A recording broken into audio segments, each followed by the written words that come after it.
Benvenuti ad un nuovo appuntamento con Edicola Beluna, la rassegna stampa di Radio ABM. Un saluto a chi ci sta guardando in diretta da Facebook, dal canale YouTube dell'Associazione Bellunesi nel Mondo e dai nostri studi in via Cavour 3 a Belluno. Marco Crepas vi accompagnerà nella lettura dei quotidiani dedicati alla provincia di Belluno. Oggi leggeremo assieme il Corriere delle Alpi. Diamo quindi subito uno sguardo ai titoli presenti in prima pagina. La notizia in primo piano riguarda chi vuole ristrutturare le proprie case e renderle green. Questo il titolo.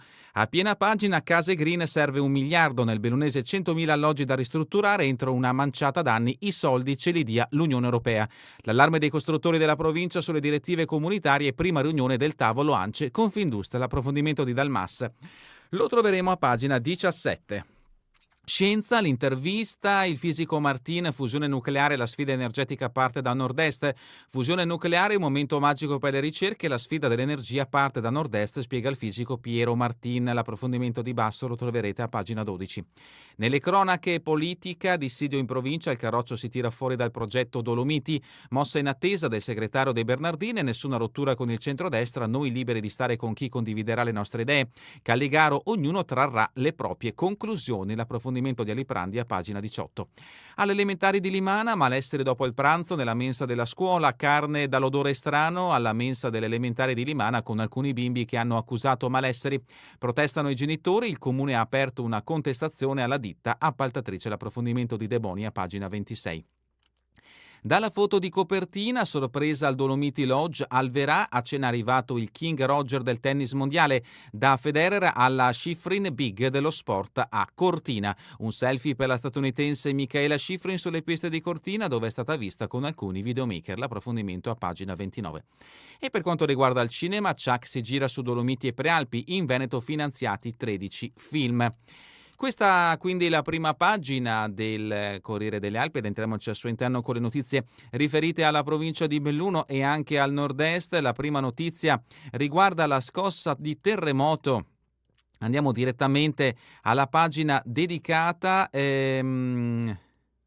Scusate, non la trovo più. Oggi abbiamo dei piccoli problemi tecnici, ma lo troveremo immediatamente. Eccola qui, scusatemi, siamo a pagina 13, notizie dal nord-est. Terremoto, torna la paura, il più forte da 20 anni, sono possibili altre scosse. L'epicentro in Friuli, ma è stato avvertito dal bellunese fino a Venezia, nessun ferito. La ricercatrice del centro ricerche sismologiche. Sesta zona, il sisma del 1794. L'evento, magnitudo 4.6 nella zona del Monterest, a sinistra per chi ci sta guardando da Facebook o YouTube, l'irradiamento della scossa di magnitudo 4.6 dell'altra sera delle 22:19. L'epicentro localizzato nella zona del Monterest, tra i comuni di Socchieve e Tramonti di Sopra, in Friuli Venezia Giulia. Qui a lato Carla Barnaba, la ricercatrice del centro di ricerche sismologico dell'OGS. In alto a destra la protezione civile al lavoro. E adesso passiamo alle notizie che riguardano prettamente la provincia di Belluno. Questa è la notizia che ha aperto l'edizione di oggi del Corriere delle Alpi, un tavolo ANCE per le case green, 100.000 alloggi da ristrutturare. I costruttori ipotizzano spese complessive in provincia fino a 1 miliardo di euro, Confedilizia, i soldi ce li dia Bruxelles. Politica, pagina 18, la Lega si tira fuori dal progetto Dolomiti e annuncia faremo un gruppo autonomo. De Bernardini, nessuna rottura con il centrodestra, saremo liberi di stare con chi condividerà le nostre idee. Calligaro, ognuno trarrà le conclusioni, noi al lavoro per il bene della provincia. Calligaro, coordinatrice in questo caso di Fratelli d'Italia. E sempre per quanto riguarda la politica in provincia di Belluno, Sinistra Italiana, Belluno, Perenzina, Padrin, Bob e Dolomiti Bus, è ora di decidere.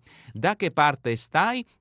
Sinistra Italiana Belluno esprime apprezzamento per le posizioni espresse dai neoeletti consiglieri provinciali Cindy Manusci, Mario De Bon e Simone De Ola nella seduta di insediamento, in particolare sulla pista da bob di Cortina. Troverete anche la replica del presidente della provincia. Il progetto attuale nella parte sportiva è quello originale. Sempre da questa pagina del Corriere delle Alpi, treni, 1 milione di passeggeri in più tra la città e Venezia, risultati positivi dopo l'elettrificazione. E adesso invece una brutta notizia che riguarda il mondo del lavoro, pagina 19, sindacati mobilitati, salari troppo bassi e orari massacranti. Nei grandi negozi sale la protesta. Domani sciopero con presidi a Famila ed Espar di Belluno, coinvolti i lavoratori della GDO, del bricolage e del settore igiene. L'articolo a firma di Alessia Forzin. Stipendi fermi dal 2019 con un'inflazione che in questi 5 anni ha messo in ginocchio le famiglie, orari che non consentono una conciliazione vita-lavoro accettabile. Si è rotto il tavolo di trattativa per il rinnovo del contratto collettivo nazionale nel settore della distribuzione moderna organizzata. Federdistribuzione, che comprende i grandi gruppi dell'alimentare ma anche del bricolage, alcuni dell'igiene, della casa e della persona e della moda. E le organizzazioni sindacali hanno indetto uno sciopero per domani con presidi davanti al Famila e al Despar di Viale Europa e a Belluno. Molte le attività aperte con orario continuato, Pasquetta al supermercato in quasi tutta la provincia, domenica negozi aperti. E continuiamo con pagina 20, uova e colombe made in Belluno, da noi c'è qualità, i prezzi bloccati, pasticceri e panificatori al lavoro con i sapori della tradizione, siamo pronti al tour de force degli ultimi giorni. Mondo della Chiesa locale, pagina 21, da Falcade a Belluno, ore in confessionale per il vescovo parroco. Monsignor Marangoni sostituisce Don Andrea in Agordino, ieri era in Duomo per messa del Crisma e lavanda dei piedi. Ristorazione, chiusa l'osteria a Borgopra, cambia la gestione e ancora da Belluno, Patisso lascia il market sul Colle, attività in vendita. Siamo a pagina 22, sanità, l'USL premia i comuni attivi, l'attività motoria e salute, sono 16 le amministrazioni che promuovono il movimento per tutte le età, Cinquetti ed Albene rispettivamente dirigente e commissario dell'USL numero 1 Dolomiti. Ora l'obiettivo è coinvolgere tutta la provincia. La dirigente va in pensione, ancora dalla sanità, dal bene omaggia Zatta, il suo contributo fondamentale per noi. E continuiamo con Feltre e Torri del Castello, riaperte da oggi, rinnovati i locali della biglietteria, taglio del nastro per lo spazio che accoglie il bookshop, pianificato il programma di eventi e laboratori nei musei. Siamo ancora a Feltre, fatto di cronaca giudiziaria, violenze fisiche e psicologiche, lui patteggia, lei non vuole soldi, 2 anni a un feltrino, ma per la condizionale farà un percorso di riabilitazione, la moglie voleva soltanto separarsi e non ha chiesto alcun risarcimento danni. A Santa Giustina, anziano fa da bancomat con continui prestiti, il giudice non è truffa. E rimaniamo nel feltrino, Sovramonte, vaccinazione anti-TBE, aperte le prenotazioni. Si è gareggiato in Val Venosta, notizia che ci porta nuovamente a Feltre, brillante prova dell'agrario alle Olimpiadi forestali. Sempre dal Feltrino, Cesio Maggiore, istituito l'albo dei volontari per chi vuole darci una mano. Zanella, il sindaco, ci sono persone che si sono fatte avanti e lo strumento è utile. Sarà riproposto il progetto estivo di lavoretti e manutenzione per gli studenti.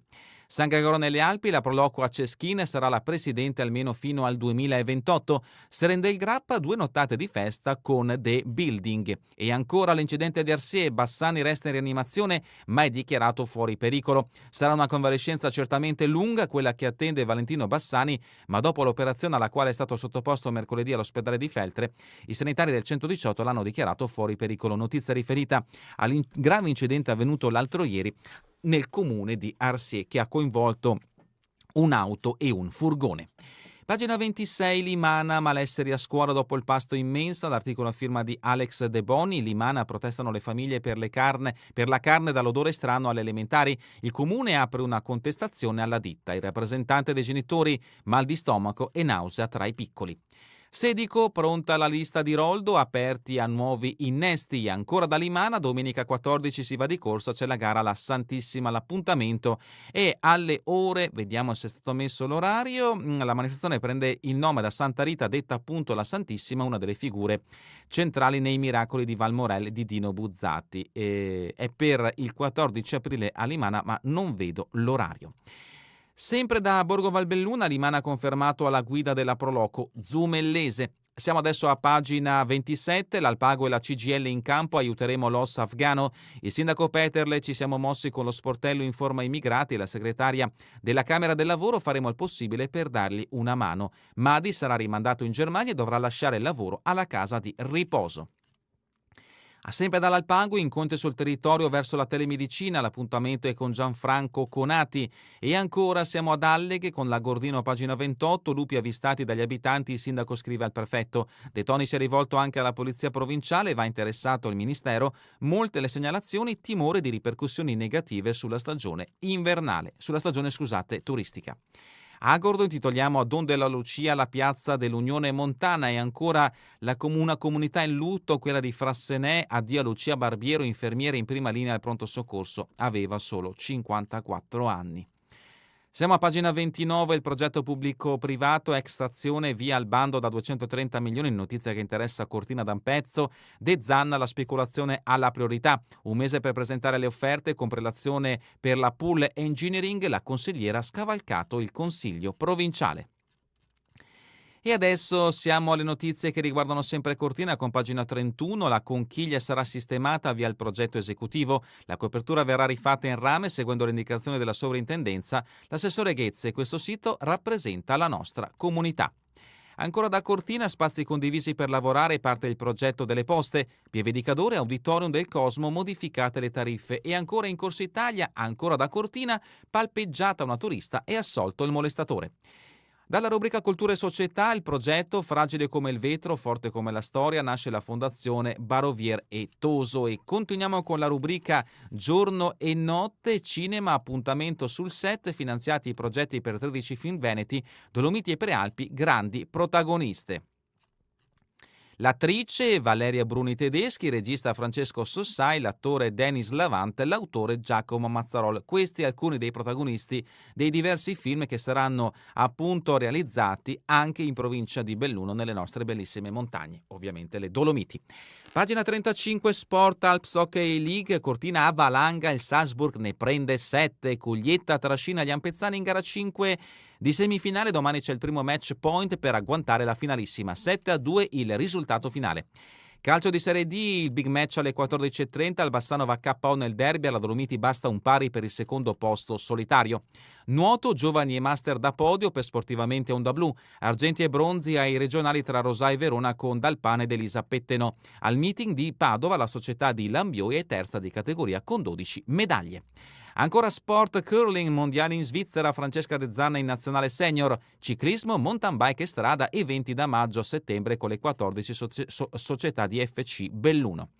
E terminiamo con le previsioni del tempo in Veneto per la giornata di domani, sereno o poco nuvoloso per nubi alte nella prima parte della giornata, nel corso del pomeriggio aumento della nuvolosità fino a cielo molto nuvoloso o coperto in serata. Ed è davvero tutto per questa edizione di Edicola Belun. Vi ricordo che torneremo in replica questa sera via streaming alle 20, domani mattina all'1 ora locale italiana. A voi tutti un buon proseguimento di giornata in compagnia come sempre di Radio ABM, la web radio dell'Associazione Bellunesi nel Mondo.